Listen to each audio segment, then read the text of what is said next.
Patay ang isang lalaki sa Bugalyon, Pangasinan matapos mabundol ng bus. Dalawang motorsiklo naman na nagsalpukan sa Naga City. Makibalita tayo kay Marlon Palmahil. Nagsalpukan sa Naga City ang dalawang motorsiklo. Ayon sa mga saksi, biglang lumipat ng linya ang isa sa mga rider at doon nasalpok ang isa pang biktima. May angkas daw ang rider na nangagaw ng linya pero bigla itong nawala pagkatapos na nangyari. Isinugod sa ospital ang dalawang rider na nagtamo ng mga sugat sa katawan. Nagsalpukan din ang dalawang motorsiklo sa Davao City.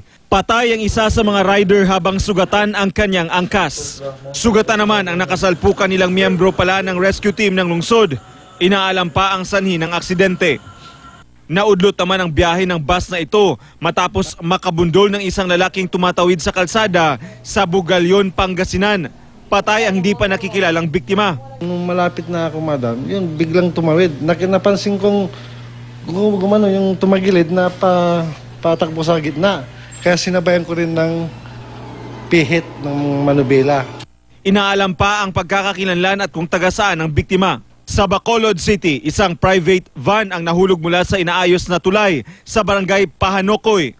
Sugatan ang tatlong sakay nito, kabilang ang driver. Ayon sa pulis, nakaidip ang driver ng van kaya nawalan siya ng kontrol sa manibela. Sumemplang naman sa Marcelo Fernan Bridge sa Lapu-Lapu City ang isang truck na may container van. Ayon sa driver, magde-deliver sila ng mga kargang damit nang biglang pumutok ang isang gulong sa likod ng truck. Doon na nawala ng kontrol ang driver at tumama ang truck sa gutter ng tulay hanggang sa sumemplang ito. Swerteng hindi nasugatan ang driver. Marlon Palmahil, Nagbabalita, Pilipinas.